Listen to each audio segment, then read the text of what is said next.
Doctor साहब, आपने dehydration को पहचानने के तरीके बहुत ही अच्छे से बताए, लेकिन अब थोड़ा प्रकाश डालिए इनके इलाज के ऊपर कि इनका इलाज कैसे किया जाता है। डिहाइड्रेशन माने पानी की कमी, तो इलाज होगा पानी की पुनर्स्थापना। यानी जो शरीर में चीज़ कम हो गई है, पानी और लवण, अगर उन्हीं को हम शरीर में फिर से स्थापित कर सकें तो इसी को हम पुनर्जलन या रीहाइड्रेशन कहेंगे। तो यानी डिहाइड्रेशन का बच्चा एक चटके हुए घड़े की तरह होता है जिससे लगातार पानी लीक कर रहा है, और पानी की मात्रा जो घड़े में है वो एक क्रिटिकल लेवल से यदि नीचे चली जाएगी तो उसकी जान को खतरा हो सकता है। ऐसी स्थिति में यदि हम निरंतर उसके अंदर पानी डालते रहें और उसके उस लेवल को नीचे न गिरने दें तो हम उसके खतरों से उसे बचा सकते हैं। जब तक कि ये चटक जो घड़े में हो गई है, हम एक प्रतिबिंब के सहारे समझाने की कोशिश कर रहे हैं, तब तक उसको ऐसा करना आवश्यक है।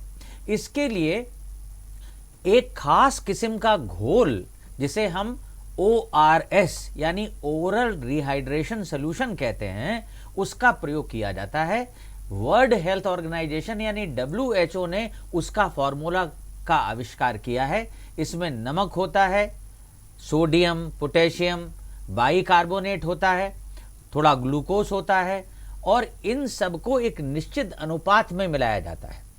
इसके कई तरह के पैकेट आते हैं। एक तो बने हुए लिक्विड बना हुआ आता है टेट्रा पैक्स में, फिर इसके 1 गिलास पानी यानी 200 ml पानी में डालने वाले छोटे सैचे आते हैं, या फिर 1 लीटर पानी की बोतल में, जैसे ये 1 लीटर पानी की बोतल है, 1 लीटर पानी की बोतल के लिए बड़ा पैकेट आता है। तो छोटे सैचे हों तो 1 गिलास में, बड़ी सैचे हों तो पूरे के पूरे 1 बोतल पानी में डालें, इसको बना के रखें। एक बार आप बना लेते हैं तो फिर 24 घंटे तक इसका प्रयोग किया जा सकता है अगर हम इसे फ्रिज में रखें, और अगर हम बाहर खुले में रखते हैं तो इसका प्रयोग 8 घंटे तक किया जा सकता है। अब जो बातें ध्यान में रखने की हैं, पहली ये कि जिस पानी में हम घोलें वो पानी होलसम यानी बहुत साफ सुथरा होना चाहिए। तो आपके यहाँ RO सिस्टम हो, 0B हो, उबाल के ठंडा किया हुआ पानी हो, ऐसे पानी में इसे घोला जाए।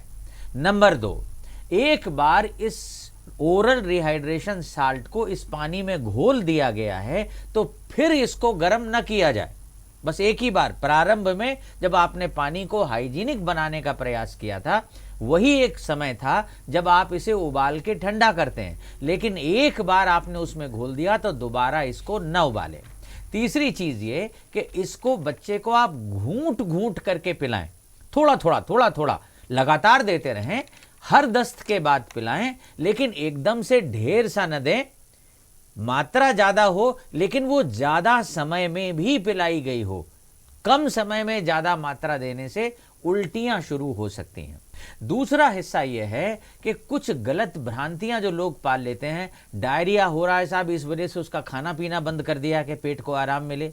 ये बहुत गलत चीजें हैं। डायरिया के दौरान भी हमारे खाने का बड़ा हिस्सा पाचन से होके गुजरता रहता है और शरीर उसका प्रयोग करता रहता है। लगभग 95% तक कार्बोहाइड्रेट, 70% तक फैट और 75% तक प्रोटीन, ऐसी स्थितियों में भी हम हजम करने की क्षमता रखते हैं। तो इसलिए खाने को बंद न करें, केवल सुपाच्य खाना, ऐसा खाना जो आसानी से हजम हो जाए, बच्चे को देते रहें। जैसे जितनी पतली चीजें हैं, मट्ठा है, लस्सी है, नींबू पानी हो सकता है, नींबू की चाय हो सकती है, ऐसी चीजें बच्चे को दें।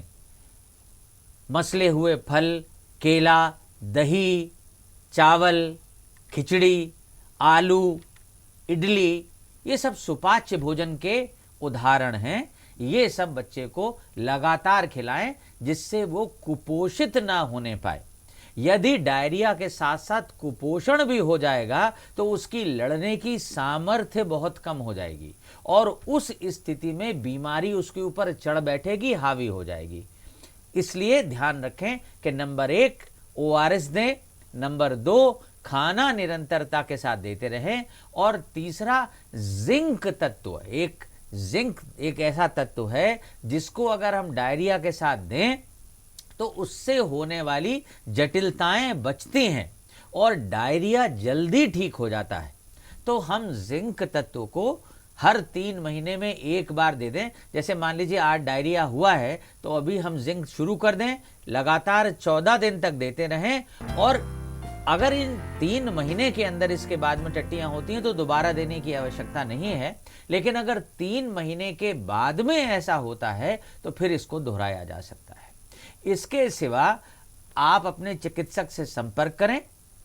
अगर चिकित्सक को लगता है कि इसमें एंटीबायोटिक दवाइयां देने की आवश्यकता है जिसकी जरूरत 10% से कम पड़ेगी, यदि पानी जैसी पनीली टट्टियां हैं, पिचकारी जैसी, तो प्रायः एंटीबायोटिक दवाइयों की जरूरत नहीं है। लेकिन अगर बच्चा थोड़ी थोड़ी टट्टी बार बार चिरकता है, कांख के टट्टी करता है, टट्टी में आंव आ रही है, खून आ रहा है, उसका देखने से ही लगता है कि बच्चा बहुत बीमार है, तेज बुखार है, या 2 दिन में बुखार ठीक नहीं हो रहा, तो ये कुछ ऐसी स्थितियां हो सकती हैं जिसमें चिकित्सक की देखरेख में एंटीबायोटिक दवाइयों की भी आवश्यकता होगी।